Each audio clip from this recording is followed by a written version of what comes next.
Hi guys, thanks for tuning in back to another video. My name is Angela, and for those who are new here, you're most welcome. In today's video, I'm going to be sharing with you the step-by-step process that I took to qualify for the Express Entry stream. So the very first thing that you need to know is that the Express Entry stream is a point-based system that awards you points according to your age, your language abilities, your level of education, and also your work experience, among other factors. And it was designed by the Canadian government in order to target the highly skilled individuals who can contribute to the growth and the development of the Canadian economy. So when I started this process, of course, I was using a consultant, and they had to assess my eligibility for the stream. And the very first thing they had to check was my skill type. My work experience was falling under which skill type? Under the National Occupational Classification, something called the NOC code. And in another video, I'm going to be sharing with you on how to find your own NOC code in order to know whether you are qualified or not for the Express Entry stream. So for my case, my skill types were in administration. I had some years of experience in administration, which falls under skill type B under the NOC classification, and I also had experience as a front office supervisor for I think more than 2 years, which was also falling under skill type B. So for the Express Entry stream, you need to have at least 1 year experience under skill types A, skill type B, or skill type O. So we are going to check that in another video, but that for me to assess my qualification, that was the first thing that they had to do. And secondly, they had to assess my language abilities. They had to check my skills in language, and you cannot just assume that by the way somebody is speaking or by the way they are writing. I had to take a test, and I had to take an IELTS test. For the IELTS test, it took me like 3 months to first sit for the test, but long story short, I had to take the test 3 times before I could get the points that I was targeting for. But with my third attempt, I ended up getting more points than I was even expecting. So anyway, it is something that I will be sharing with you also in a very different video on how you can prepare yourself for that test, because it's an expensive test. It costed around 1,200 reals, which is something like 35,000 Kenya shillings, and it's not money that you want to throw away by taking the test when you're not prepared. So my advice, take enough time, prepare adequately before you can register for the test. And the test is usually taken at the British Council, or for in your country you can check where the testing centers are, but mostly you cannot miss it at the British Council in any country, the IELTS test. I also had skills in French, which helped to boost my score, because I also took a French test. And for the French test, I also took so much time to prepare for it. I also had to take the test 3 times, and it's only the 3rd time that I got the score that I was expecting. So that took me, wow, it took me honestly almost a year to finally get enough points for the English and for the French tests. So that is just to give you a rough idea that if you are going to apply for this stream, you need to start immediately to prepare for your language tests. And of course, I'm going to share with you the tips and tricks on how to go around that. Thirdly, I also had to get my ECA certificate, which is also something that you need. You need to get your educational credentials assessment certificate that will give you a number that you can use to open your Express Entry profile.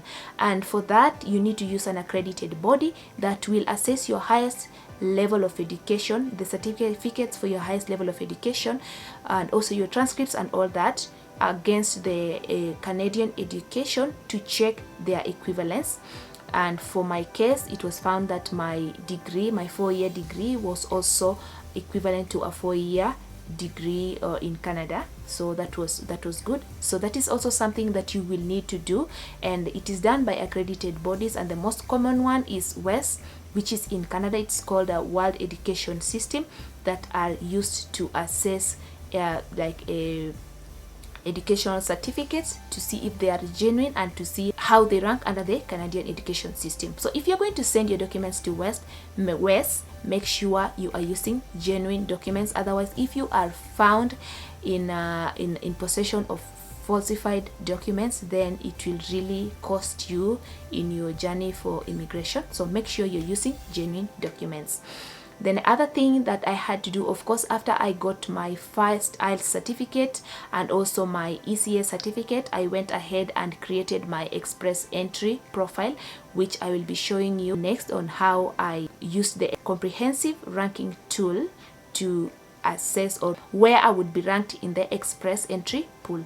And let's check on that next. So the very first thing you need to do is go to Google and just type in how to calculate your CRS score and select that. And then you go to this tool, Comprehensive Ranking System tool, and you select that one. It's under the CIC website. And then once you scroll down, you will see that this tool will help you to calculate your comprehensive ranking system score based on the answers that you will provide below, and of course that is based on your skills, education, language ability, work experience, and other factors.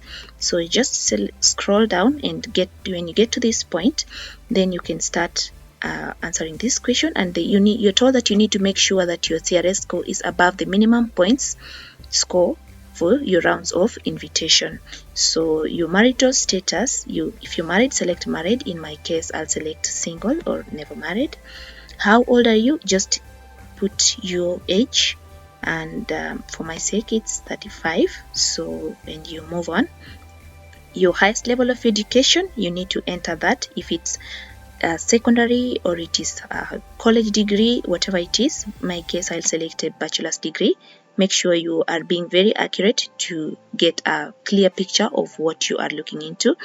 If you have earned a Canadian degree or diploma, then you need to select that. If no, then you select a no. Like that for me, I don't have a Canadian degree. Next, you are asked whether you have test results for your official languages, and that is in either English and French, that are less than 2 years old. So yes, for my sake, because I took the language tests. Which language did you take for your first official language?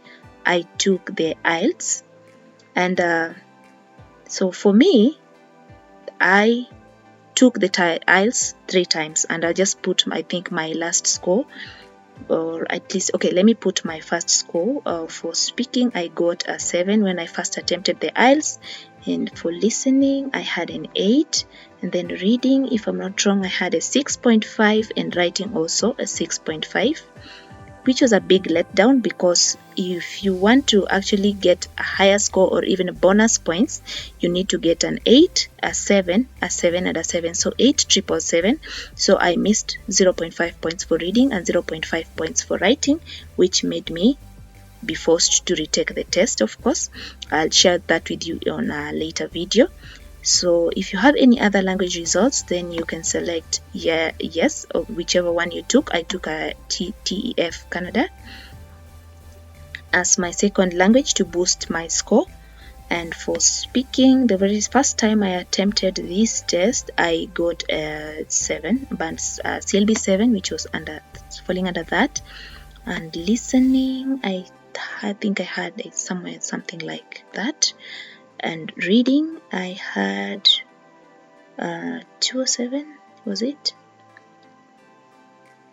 I'm not very sure. I'll just select this one. And writing, I had writing. I did not do very well when I first attempted the TEF, so I had a 4. That I'm very sure. Then work experience, in the last 10 years, if you have any work experience in Canada, then you need to select that. If no, then you just put none or less than 1 year. Then you move on to, like, in the last 10 years, how many total years of foreign work experience you have. For me, I have more than 3 years, so I'll select that. If you only have 1 year, then you need to also indicate that. Then you will be asked if you have a certificate of qualification from a Canadian province or territory, and these are for some regulated professions that you need a certificate of qualification. If you have that, you select. If no, then just select a no. and then you will have additional points if you have a job offer already that is supported by the Labor Market Impact Assessment, or the LMIA. If you already have a job offer from a Canadian employer, then you select that. If you select a yes, if no, then select a no. For me, I do not have. If you have a nomination certificate from a province or a territory, then you can indicate that. Maybe if you applied directly through to a province and you got nominated and you were given a certificate, you can select a yes or no if that doesn't apply to you. And then next is if you have like a sibling, a brother or a sister, and that should be a biological or adopted, or maybe through marriage, that's your step brother or sister, that you can provide proof of, then you need to select that because you'll get additional points.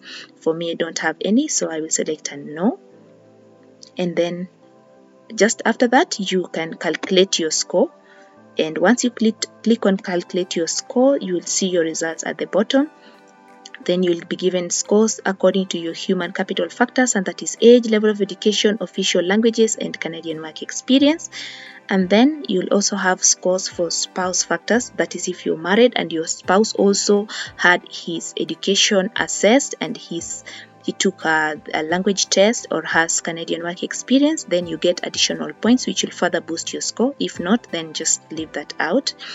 And then skill transferability, of course, according to how you scored on your official language and also your education, you'll be awarded points. Foreign work experience, you'll be awarded all that. And last but not least, if you have a job offer, you can have additional points to a maximum of 600 points. If you get like a provincial nomination, you automatically have 600 points, which boosts your score from what is 362 plus 600, then you have 900 and something points. So if you can get nomination from a province, that will really work well for you. If you have a job offer, you get I think an additional 50 points. If you studied in Canada, you get some additional points. Siblings in Canada, you get I think like 15 points. And if you have French language skills up to like a CLB 7, if that's the case, then you have an additional 50 bonus points, which further boosts your score.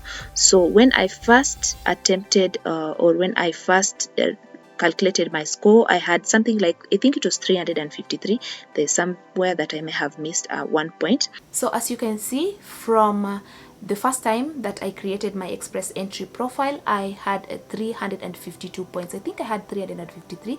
There could be somewhere that I missed because I was not exactly confirming from my certificates, but I had something like 353.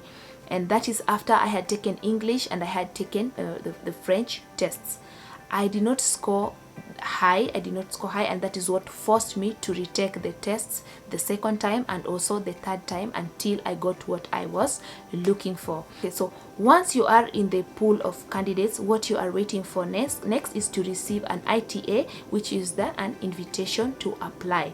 And usually the candidates that rank highest in the pool get invitations to apply every 2 weeks. And under the same pool, you will be with candidates that are falling under the Canadian experience class and also those that are falling under the provincial nominee program. So sometimes the invitations target only the Canadian experience class candidates, and sometimes the invitations target only the provincial nominee program candidates, and sometimes it targets the holistic, and those who have the highest score in the stream get the invitation to apply. Lately, they've been inviting like 5,000 candidates every 2 weeks and plus. So yeah, there is a hope. If you have points high enough, then there is of course hope for you to get an invitation to apply. But just in case your points are not high enough in the system, there is usually a way.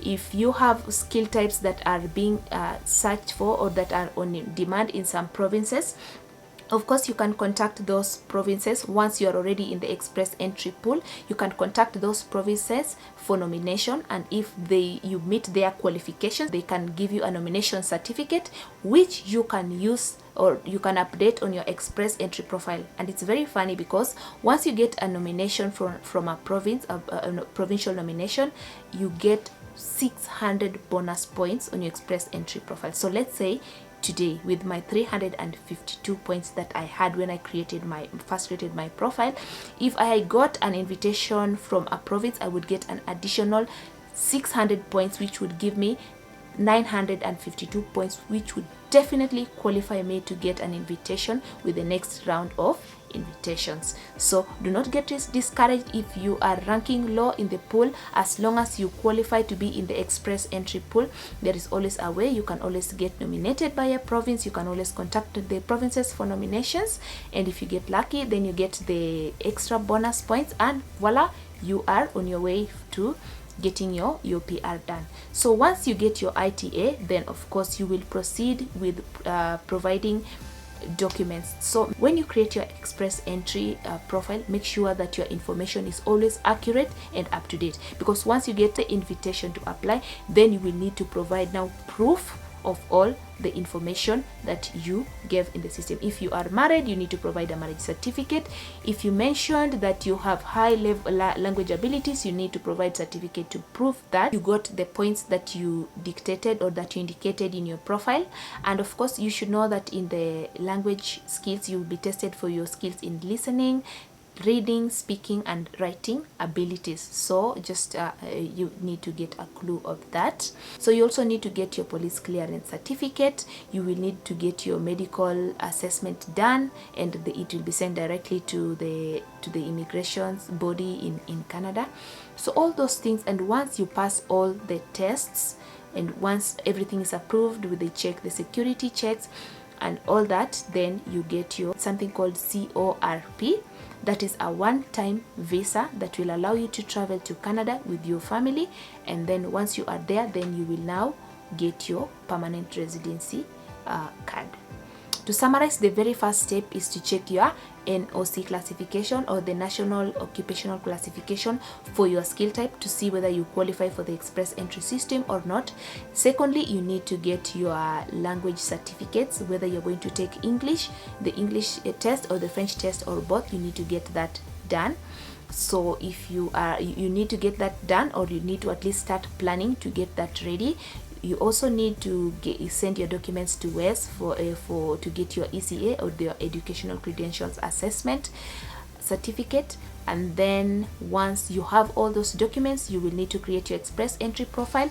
Once you have your express entry profile ready, if you have enough points, then you will need to wait to receive an ITA.